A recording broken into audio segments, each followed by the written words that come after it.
اللہ سبحانہ وتعالی فی القرآن المجید بسم اللہ الرحمن الرحیم انا انزلناہ فی لیلۃ القدر وما ادراک ما لیلۃ القدر لیلۃ القدر خیر من الف شہر تنزل الملائکۃ والروح فیہا بإذن ربہم من کل امر سلام ہی حتی مطلع الفجر. صلوات پڑھیے عظمت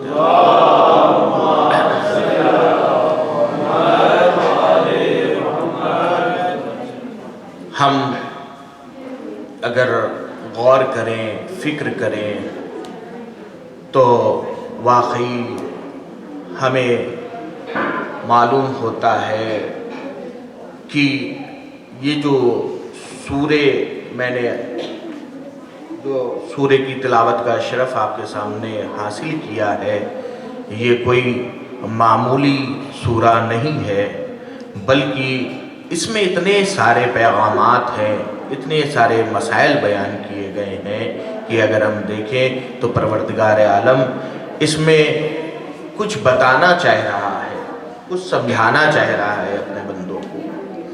انا انزلناہ فی لیلۃ القدر، بے شک ہم نے نازل کیا ہے فی لیلۃ القدر، یعنی لیلۃ القدر میں. لیلۃ القدر سے مراد کیا ہے؟ یعنی سوال یہ پیدا ہوتا ہے کہ لیلۃ القدر سے مراد کیا ہے، یعنی کون سی رات کو لیلۃ القدر کہا گیا ہے. پھر اس کے بعد آپ دیکھیے یہ جو شب ہے، آج کی شب جو شب ہے جسے شب قدر کے نام سے یاد کیا جاتا ہے. شب قدر ایک بہت اہم شبوں میں ایک شب ہے. اس کے لیے ضروری ہے کہ اس کو ادراک کیا جائے، اس کو درک کیا جائے. خود پیغمبر اکرم سے پروردگار عالم ارشاد فرما رہا ہے کہ یہ پیغمبر کیا اس شب قدر کو لوگوں نے درک کیا ہے کہ نہیں کیا ہے. یعنی یہ جو شب ہے آج کی آنے والی شب، یہ شب قدر جو ہے یہ کیا ہے، یہ کون سی ایسی عظمت رکھتی ہے اپنے اندر، اور اس کی منزلت کیا ہے شب قدر کی. شب قدر کی یعنی کیا ہم نے شب قدر کو ادراک کیا کہ نہیں ادراک کیا؟ کیا شب قدر کو ادراک کرنا اتنا آسان کام ہے کہ ہر انسان شب قدر کو ادراک کر سکتا ہے کہ نہیں؟ کچھ خاص بندے ہیں جو شب قدر کو ادراک کر سکتے ہیں. یعنی کچھ خاص بندے ہیں جو شب قدر کو ادراک کر سکتے ہیں کہ یا ہم سب نے جو ہے شب قدر کو ادراک کیا ہے. شب قدر پتہ ہے کون سی رات ہے؟ شب قدر وہ رات ہے کہ جس میں ایک رات جو ہے 1000 مہینوں کے برابر ہے. یعنی یہ رات جو ہے وہ 1000 مہینوں کے برابر ہے. 1000 مہینے یعنی 43 سال، یعنی 83 ایئرز.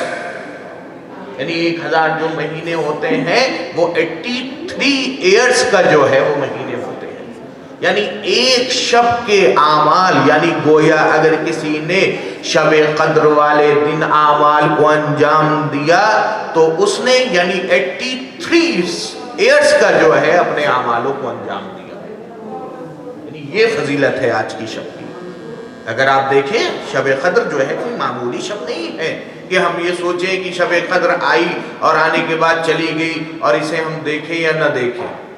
لیکن شب قدر کے لیے ملتا ہے کہ 3 شبوں. اسی لیے کسی نے مجھ سے سوال کیا تھا، اس کا جواب میں آج دے رہا ہوں. کسی نے مجھ سے سوال کیا تھا کہ مولانا یہ 19ویں شب قدر اور یہ 21ویں شب قدر اور یہ جو ہے 23ویں شب قدر یہ کیسے یعنی ہو سکتا ہے کہ آخری عشرے سے پہلے جو ہے وہ شب قدر آ جائے؟ یہ کسی صاحب نے مجھ سے سوال کیا تھا. تو خود امام جعفر صادق علیہ السلام صلوات پڑھیں.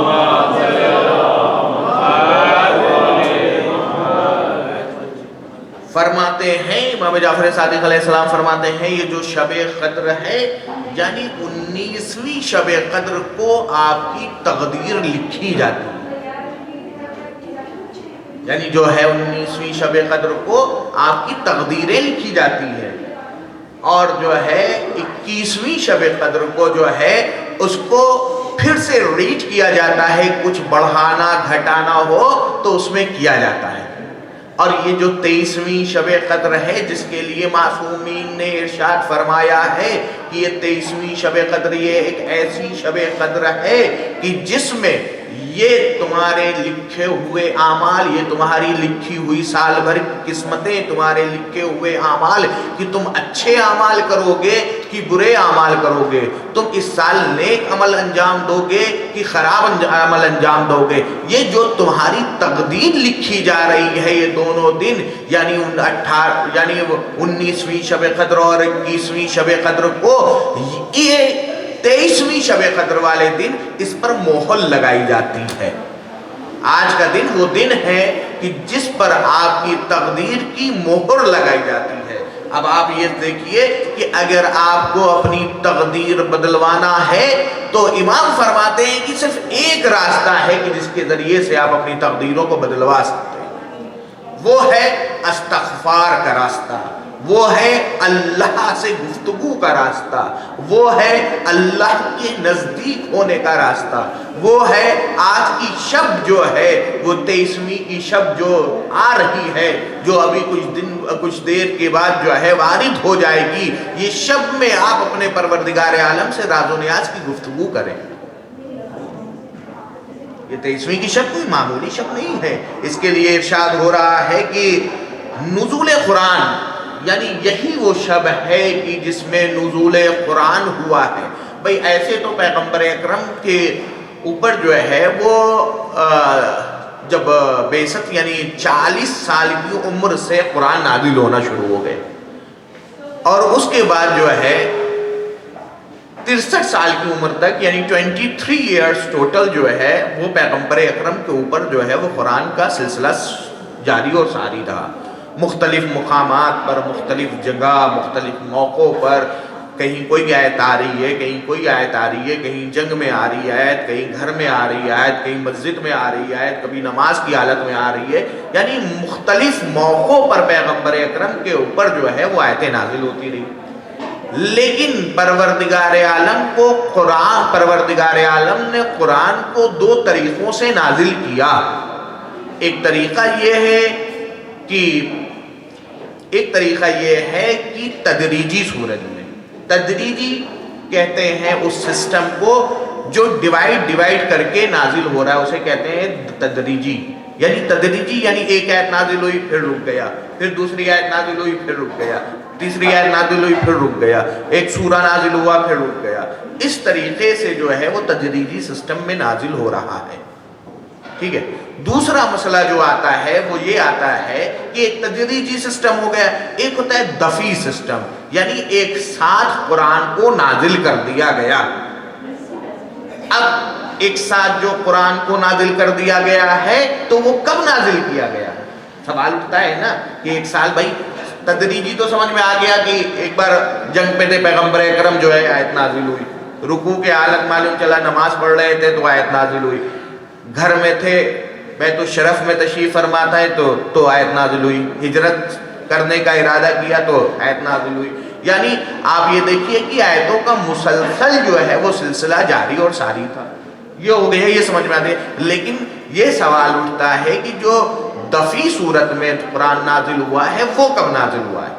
اب قرآن آگے بڑھ گیا ہے، شہر رمضان الذی انزلت فیہ القرآن، یعنی وہ شہر رمضان ہے کہ جس میں ہم نے قرآن کو نازل کیا۔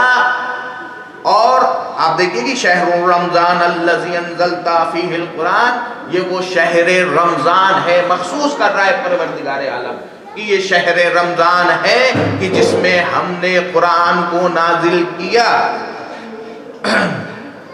اور قرآن انزلنا، پھر قرآن آگے بڑھا، انزلنا انا انزلناہ فی لیلۃ المبارکہ، یہ جو ہم نے قرآن کو نازل کیا وہ لیلۃ المبارکہ میں قرآن کو نازل کیا. یعنی یہ لیلۃ المبارکہ کون سی جو ہے وہ ہے رات. اس کو کہا جاتا ہے کہ یہ شب قدر کی رات ہے. اِنَّا أَنزَلْنَاهُ فِي لَيْلَةِ الْقَدْرِ، یعنی وہ رات ہے کہ جس میں ہم نے قرآن کو نازل کیا. یعنی لیلۃ المبارکہ اس رات کو کہتے ہیں جس میں شب قدر جو ہے وہ منائی جاتی ہے. اور اسی میں جو ہے وہ قرآن کا نزول ہوا. اب اس کے بعد دیکھ لیے کہ یہ دفعی اور تدریجی صورت میں جو قرآن نازل ہوا ڈیفرنٹ وے سے اور ڈیفرنٹ سے، تو اس سے ہمیں یہ سمجھ میں آتا ہے کہ قرآن کی دو صورتحال تھی، ایک دفعی اور دوسری جو ہے وہ تدریجی. یعنی قرآن جب پیغمبر اکرم کے سینے پر اترا تو ایک بار ٹکڑے ٹکڑے ہو کر اتر رہا ہے اور ایک بار جو ہے وہ دفعی صورت میں اتر رہا ہے. اب اہل بیت علیہ السلام جو ہے وہ کون ہے؟ وہ قرآن ناطق نہیں ہے، قرآن ناطق ہے، بلکہ قرآن صامت ایک قرآن ہے جو ہم لوگوں کے پاس ہے. وہ پروردگار عالم نے دو طریقے سے نازل کیا. اب دیکھنا ہمیں ہے کہ یہ قرآن ناطق جو ہے وہ کس طریقے سے نازل ہو رہے ہیں. یہ قرآن ناطق کبھی حسن کی شکل میں آ رہے ہیں، کبھی فاطمہ کی شکل میں آ رہے ہیں، کبھی علی کی شکل میں آ رہے ہیں، کبھی حسین کی شکل میں آ رہے ہیں، کبھی زین العابدین کی شکل میں آ رہے ہیں، کبھی محمد باقر کی شکل میں آ رہے ہیں، کبھی موسیٰ کاظم کی شکل میں آ رہے ہیں، کبھی امام رضا کی شکل میں آ رہے ہیں، کبھی محمد تقی کی شکل میں آ رہے ہیں. آپ دیکھیے کبھی امام حسن عسکری کی شکل میں آ رہے ہیں. آپ دیکھیے کہ یعنی قرآن نازل ہونے کے بعد بھی، آپ اگر غور کریے، قرآن نازل ہونے کے بعد بھی پروردگار عالم نے قرآن ناطق کا سسٹم برقرار رکھا اور آج بھی قرآن ناطق کی روح زمین پر موجود ہے. اسی وجہ سے یہ روح زمین جو ہے رکی ہوئی ہے. صلوات پڑھیے.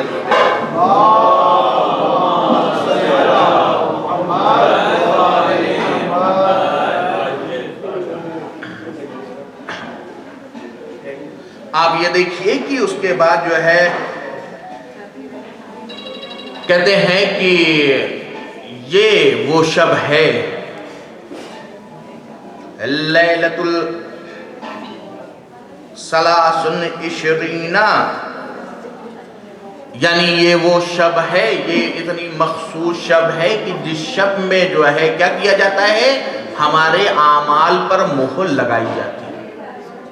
ہمارے اعمالوں پر مہر لگائی جاتی ہے. یعنی اب آپ کی تقدیریں لکھ دیا گیا ہے 18ویں شب قدر میں اور 19ویں شب قدر میں. اب یہ دن ہے، بہت سارے ایسے پیپر ہوں گے، بہت سارے ایسے وہ ہوں گے کہ جس میں اس میں تقدیر پہ مہر نہیں لگائی جائے گی. مہر نہیں لگانے کا مطلب پتہ ہے؟ پتہ نہیں ہم اس دنیا میں رہیں یا نہ رہیں.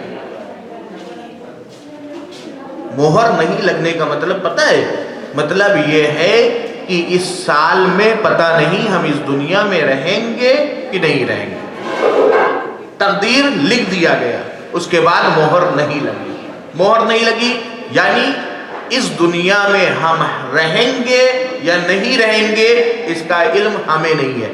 اس لیے پروردگار عالم نے کہا ہے یہ جو رمضان کی شبیں ہیں یہ کوئی معمولی شب نہیں ہے، یہ تمہارے لیے مغفرت کی شب ہے. اور یہ شب قدر، واقعی یہ شب قدر، آنے والی شب قدر جو ہے یہ تمہارے لیے تمام تر برکتوں کو لیے ہوئے ہے، جس کی عبادتوں کے لیے کہا گیا ہے کہ یعنی آپ خود دیکھیے کہ اتنی زیادہ فضیلت اس کے لیے بیان کیا گیا ہے شب قدر کے لیے کہ اگر کوئی انسان، یہ مغفرت کی شب ہے، اپنے پروردگار عالم سے گفتگو کی شب ہے.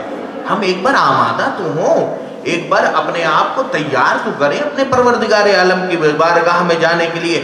واقعی امام فرماتے ہیں کہ اگر کوئی کسی شخص نے بھی شب قدر کی رات میں اپنے پروردگار عالم سے صدق دل سے توبہ کر لیا تو پروردگار عالم اس کے تمام جو گناہوں کو معاف کر دے.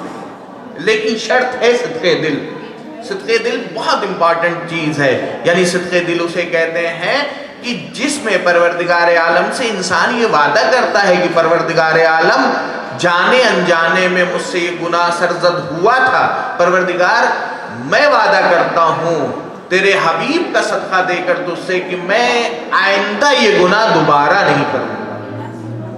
یعنی صدق دل اسے کہتے ہیں، یعنی شرط یہ ہوتی ہے کہ وہ گناہ جو ہے انسان جو ہے وہ دوبارہ ریپیٹ نہ کرے، یعنی انسان جو ہے وہ دوبارہ وہ گناہ کرے نہ۔ یعنی آپ ایسا نہ ہو کہ ہم آئے اور آنے کے بعد وہ کہیں کہ بھئی توبہ کر لیے، شب قدر آئے گی اس میں ہم جو ہے توبہ کر لیں گے، سارے گناہ میرے ایک سال کے پھر معاف ہو جائیں گے، پھر آئندہ شب قدر آئے گی تو پھر ہم جو ہے وہ کیا کریں گے، پھر توبہ کر لیں گے۔ اور اعمال بہت سے آیا کرتے ہیں کہ یہ کرو تو اتنا ثواب ہے، یہ کرو تو اتنا ثواب ہے، تو ہم یہ کرتے ہیں کہ گناہ بھی کرتے جا رہے ہیں اور ساتھ میں اعمال بھی کرتے رہتے ہیں تاکہ بیلنس رہے، مجمع جو ہے تاکہ سسٹم جو ہے وہ بیلنس میں رہے۔ ایسا سسٹم نہیں ہے۔ اگر آپ نے ٹھیک ہے نیکیاں آپ کی ایک جگہ ہے، لیکن اگر آپ برائیاں کرتے جا رہے ہیں تو وہ نیکیاں روایتوں میں ملتا ہے جس طریقے سے ایک کوئی باغ لگ رہا ہے، آپ جب نیکی کرتے ہیں تو ہر نیکی کے بدلے جو ہے ایک درخت لگتا ہے آپ کی، اس میں جنت میں آپ کے لیے ایک درخت تیار ہوتا ہے۔ لیکن جب آپ وہی کام جب برائی کرتے ہیں تو وہ درخت جل جاتا ہے، یعنی وہ درخت جو ہے کیا ہو جاتا ہے، وہ جل جاتا ہے۔ یعنی پھر معلوم یہ چلتا ہے کہ جب آپ یہی طرح آپ نے اپنا مزاج بنا رکھا ہے کہ ہم ایک طرف نیکی بھی کر رہے ہیں، ایک طرف لوگوں کی مدد بھی کر رہے ہیں، ایک طرف دوسروں کی ہیلپ بھی کر رہے ہیں، اور دوسری طرف ایک طرف غریبوں کو کھانا بھی پہنچا رہے ہیں، ایک طرف مسکین کو جو ہے وہ کپڑے بھی پہنچا رہے ہیں، ایک طرف تمام تر کام نیک انجام دے رہے ہیں کیونکہ سماج اور معاشرے میں ہماری عزت برقرار رہے۔ دوسری طرف اگر ہم جو ہے وہ برائیاں کر رہے ہیں تو کوئی سماج کے لوگ نہیں جان رہے کہ آپ برائی کر رہے ہیں، دوسرا بندہ آپ کا بھائی نہیں جان رہا ہے کہ آپ برے کام کر رہے ہیں، آپ کا باپ یہ نہیں جانتا کہ آپ برے کام کر رہے ہیں، آپ کا پڑوسی یہ نہیں جان رہا ہے کہ آپ برے کام کر رہے ہیں، آپ کا رشتہ دار یہ نہیں جان رہا ہے کہ آپ برے کام کر رہے ہیں، لیکن وہ پروردگار عالم جو تمام کائنات پر مسلط ہے، وہ جو آپ کی رگ حیات سے زیادہ قریب ہے، وہ آپ کے ہر عمل کو جان رہا ہے، یعنی وہ آپ کے ہر عمل کو جان رہا ہے کہ آپ کے ارادے کیا ہیں، آپ کے اعمال کیا ہے، آپ کے نیتیں کیا ہیں، وہ یہاں تک جانتا ہے کہ تم سوچ کیا رہے ہو، یعنی تمہارا ارادے کرنے سے پہلے۔ لیکن پروردگار عالم کے اندر ایک کہا جائے کہ اسی لیے پروردگار عالم کو عادل کہا گیا، یعنی صفت عدالت اسی لیے پروردگار عالم کے اندر شرط ہے کہ پروردگار عالم کو تم واحد مانو تو پروردگار عالم کی عدالت پر تمہیں یقین ہونا چاہیے کہ وہ عادل ہے۔ اب آپ دیکھیے یہ دونوں جو مسئلے ہیں، یہ دونوں مسئلے بہت امپورٹنٹ ہیں، یعنی ایک تو پروردگار عالم کی آپ جو ہے وہ عدالت پر یقین رکھتے ہیں،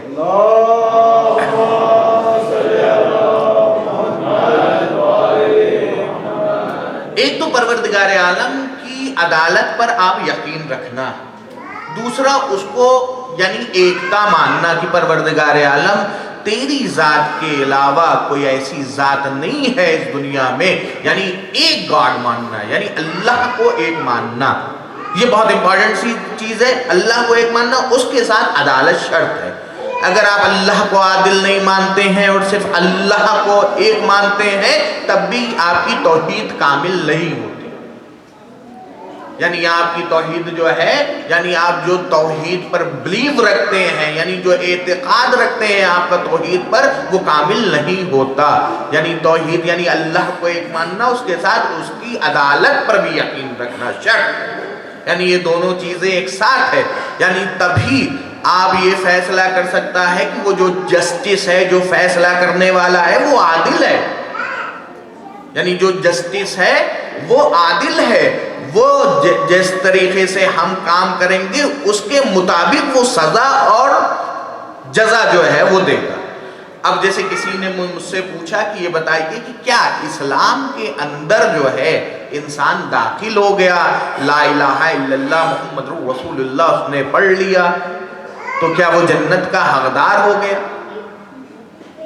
ہم لوگ تو یہ سنتے تھے کہ جو ہے وہ لا الہ الا اللہ محمد رسول اللہ پڑھ لیا بس اسلام میں داخل ہو گئے، اور اسلام میں داخل جیسے انسان ہو گیا تو یعنی اس کا مطلب جنتی ہو گیا۔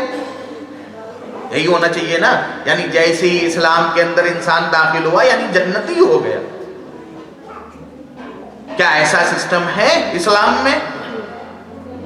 اب آپ غور کریے، دیکھیے کہ یعنی صرف اگر لا الہ الا اللہ محمد رسول اللہ کہنے سے انسان جنتی ہو جائے تو یہ تمام عمل جو ہے وہ بیکار ہے۔ پھر انسان نماز کیوں پڑھ رہا ہے؟ پھر انسان روزہ کیوں رکھ رہا ہے؟ پھر انسان حج پہ کیوں جا رہا ہے؟ پھر انسان زکوٰۃ کیوں دے رہا ہے؟ پھر انسان خمس کیوں دے رہا ہے؟ پھر انسان اپنے قیمتی وقت کیوں نکال کے لا کے دے رہا ہے؟ یعنی اس کا مطلب صرف لا الہ الا اللہ اور محمد رسول اللہ پڑھنے کا نام اسلام نہیں ہے، زبان سے صرف کہنے کا نام اسلام نہیں ہے، بلکہ اسلام اس چیز کا نام ہے کہ پہلے آپ اللہ کی وحدانیت کا اقرار کریں، اس کے بعد آپ اس کے بتائے ہوئے راستے پر عمل کریں۔ اگر آپ اللہ کے بتائے ہوئے راستے پر عمل کر رہے ہیں تب آپ کو عمل کے اکارڈنگز، عمل کے مطابق آپ کو درجہ ملے گا۔ اب آپ یہ دیکھ لیجیے، اور یہ وہی شب ہے کہ جس شب کے لیے بہت زیادہ معصومین نے اور خود امام نے، یعنی خود امام علی علیہ السلام فرماتے ہیں، صلوات پڑھیے،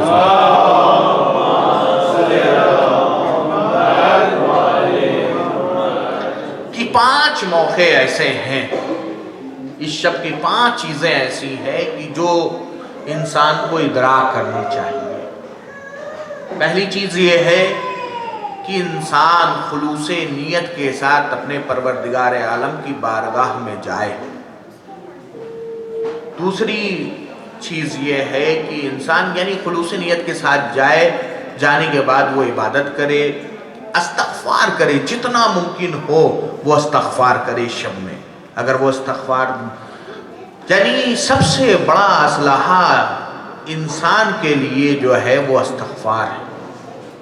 یعنی اگر انسان استغفار کر رہا ہے، یہ ماہ رمضان صرف اسی شب میں نہیں بلکہ یہ ماہ رمضان المبارک جو ہے یہ تمام مہینوں سے سب سے زیادہ افضل ہے، یعنی سب سے زیادہ افضلیت اور برکت اس مہینے کی راتیں، اس مہینے کے شب، اس مہینے کے ایک ایک لمحے رکھتے ہیں۔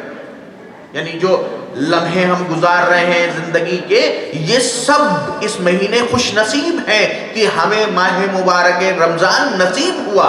پتہ نہیں کتنے لوگ ایسے ہیں کہ جن کو ماہ رمضان المبارک نصیب تک نہیں ہوا اور اس دنیا دار فانی سے وہ چلے گئے۔ انسان کی موت اور حیات کا کچھ نہیں پتا۔ یہی ایک نایاب چیز ہے کہ جو دست قدرت میں ہے، کہ انسان کو یہ پتہ ہی نہیں رہتا ہے کہ کب جو ہے وہ اس دنیا کو چھوڑ کر چلا جائے۔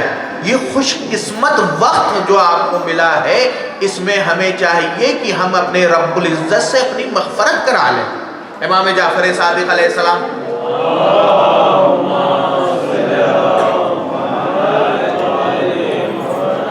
فرماتے ہیں کہ بد نصیب یعنی 3 مرتبہ امام نے وہ کہا ہے کہ بد نصیب ہے وہ شخص، بد نصیب ہے وہ شخص، یعنی بد نصیب ہے وہ شخص، یعنی 3 مرتبہ امام نے تکرار کیا، یعنی بدقسمت یا بد نصیب جو بھی کہا جائے اپنے زبان میں، تو وہ ہے وہ شخص کی جو اس ماہ رمضان المبارک میں اپنی مغفرت نہ کروا سکے۔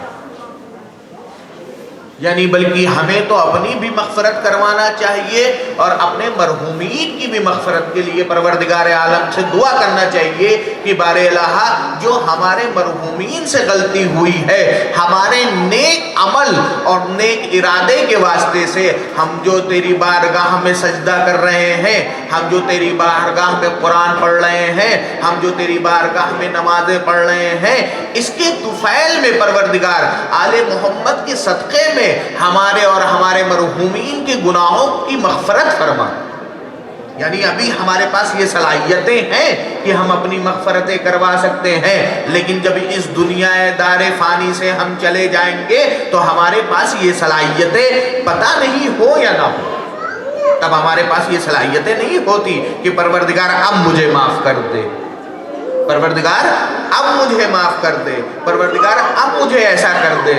لوگ ملتا ہے کہ لوگ جب اس دنیا سے چلے جاتے ہیں اور جانے کے بعد پروردگار عالم سے جب یہ وہاں پہنچتے ہیں تو پروردگار عالم سے دعا کرتے ہیں، پروردگار مجھے ایک بار پھر سے موقع دے دے، پروردگار مجھے ایک بار پھر سے دنیا میں جانے کا موقع، تمنا کرتے ہیں لوگ کہ پروردگار مجھے ایک بار پھر سے دنیا میں جانے کا موقع دے دے تاکہ میں دنیا میں جا کے اپنے تمام نیک اعمال کو انجام دوں۔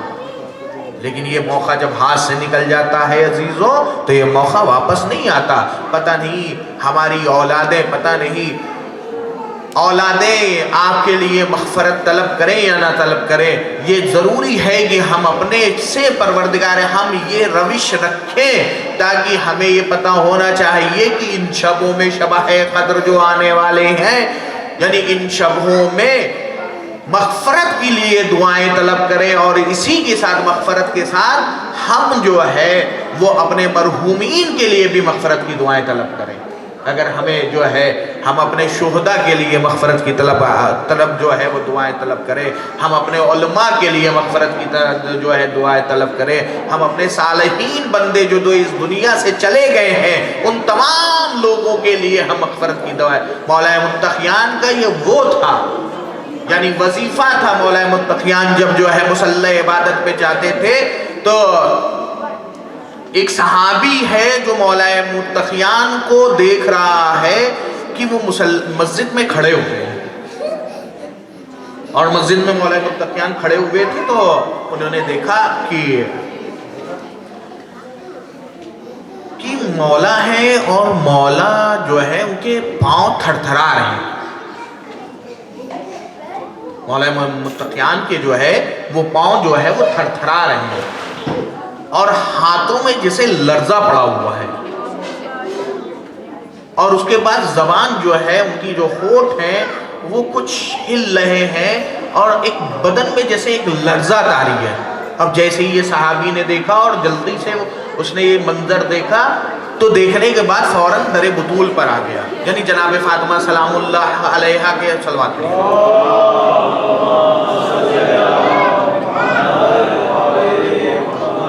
کے در پر آتا ہے، اور در پر آنے کے بعد کہتا ہے کہ یبنا فاطمہ، یبنا بنت رسول اللہ، اے بنت رسول اللہ، ہمیں یہ محسوس ہوتا ہے کہ علی جو ہے اس دنیا سے جانے والے۔ تو شہزادی نے جو ہے دروازے ہی کے پیچھے سے اس صحابی کا نام لیا، اور صحابی کا نام لینے کے بعد جو ہے صحابی کا نام درارہ ملتا ہے۔ درارہ جو ہے وہ آتے ہیں، اور آنے کے بعد جو ہے وہ کہتے ہیں کہ مجھے محسوس ہوتا ہے کہ علی اس دنیا سے جانے والے ہیں۔ بھئی کوئی بھی کسی کو بھی ایک سینس اگر وہ دیکھا جائے اس حالت میں دیکھتا ہے تو سوچتا ہے کوئی طبیعت خراب ہو گئی ہے اور بہت زیادہ جو ہے وہ سیریس حالت میں ہے، اور اس ٹائم جو ہے کچھ بھی ہو سکتا ہے۔ تو اس نے اپنے اعتبار سے ایک پیغام پہنچایا۔ یہ کون ہے؟ نبی کا صاحب۔ تو اب یہ دیکھیے کہ وہ آیا اور آنے کے بعد یہ کہنے لگے کہ فاطمہ زہرا سلام اللہ علیہ سے خطاب ہو کر کہنے لگے کہ آپ یہ دیکھیے کہ انہوں نے کہا کہ لگ رہا ہے علی اس دنیا سے جانے والے ہیں۔ تو فاطمہ نے جناب فاطمہ سلام اللہ علیہ نے ان سے دروازے کے پیچھے پوچھا کہ کیا ہوا، کیا تم نے ایسا دیکھا کہ تمہیں جیسے لگ رہا ہے کہ علی اس دنیا سے جانے والے ہیں؟ تو کہنے کہا، اس آنے والے صحابی نے کہا کہ میں نے دیکھا کہ علی کا پاؤں اس طریقے سے لرزش کھا رہا تھا، ان کا پاؤں تھرا رہا تھا، اور ان کے بدن میں ایک جو ہے جیسے کہتے ہیں لرزہ پیدا ہوا تھا، اور وہ مسجد میں کھڑے تھے۔ میرے خیال سے، وہ کہتا ہے میرے خیال سے اب تک علی گر گئے ہوں گے، تو جناب فاطمہ زہرا جو پیغمبر اکرم کی بیٹی تھی وہ فرماتی ہیں کہ کیا تم نے علی کو کہاں دیکھا ہے؟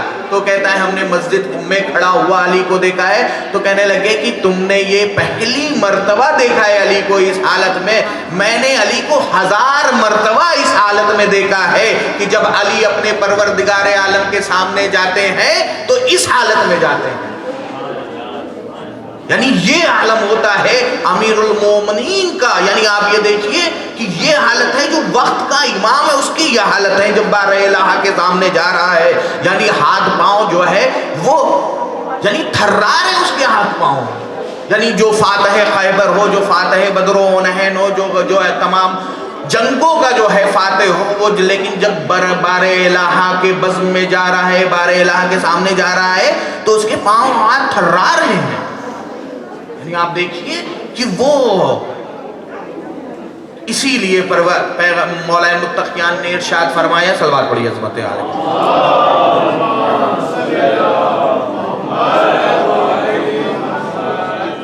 کہ پروردگار میں تیری عبادت جنت کی لالچ میں نہیں کرتا، بلکہ میں تیری جو عبادت کرتا ہوں وہ تیری ربوبیت کی وجہ سے کرتا ہوں۔ مجھے یہ شوق نہیں ہے میں جنت کی لالچ میں، تو اس لائق ہے کہ میں تیری عبادت کروں۔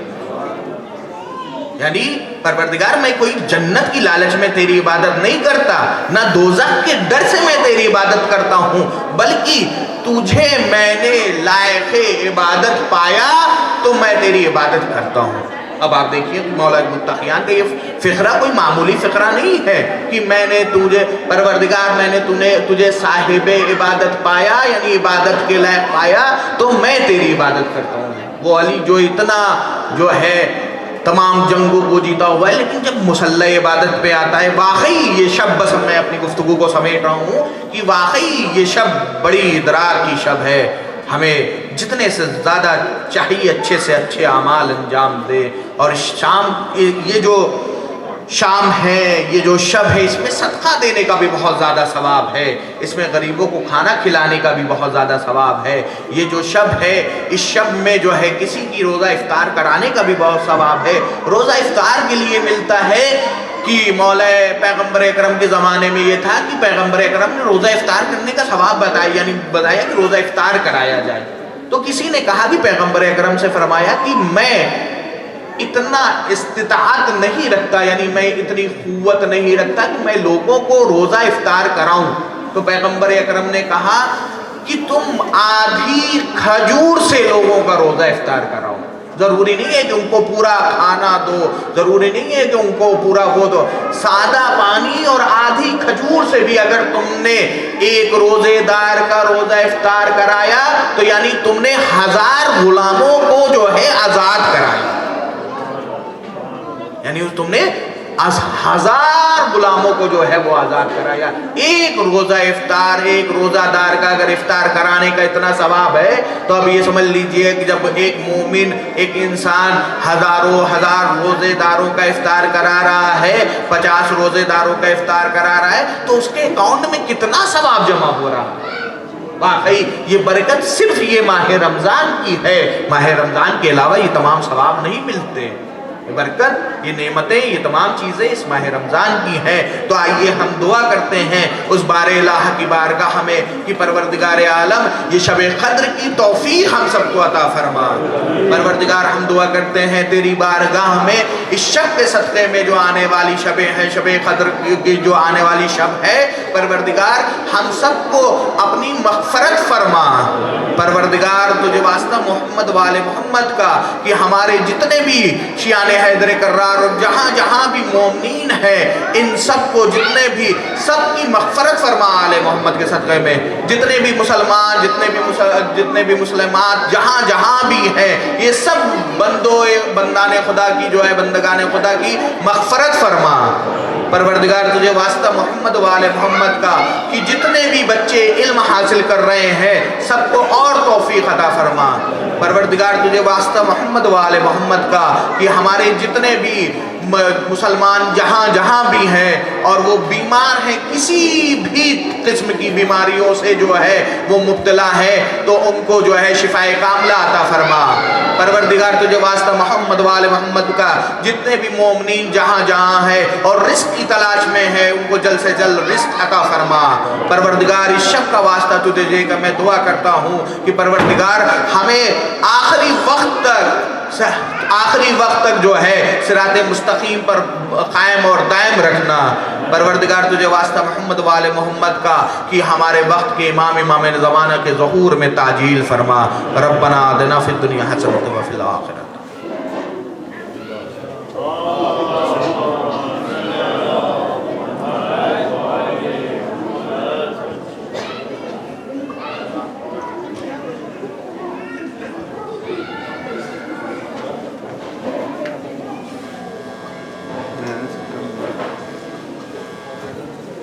إن الله وملائكته يصلون على النبي يا أيها الذين آمنوا صلوا عليه وسلموا تسليما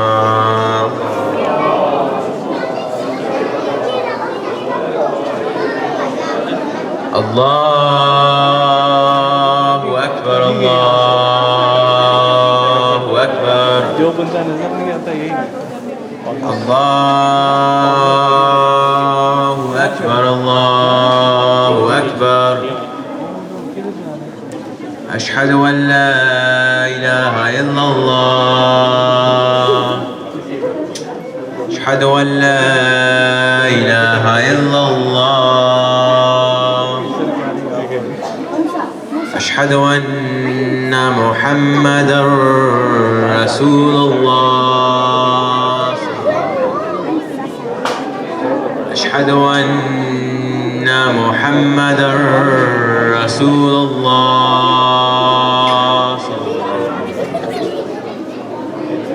أشهد أن عليا حجة الله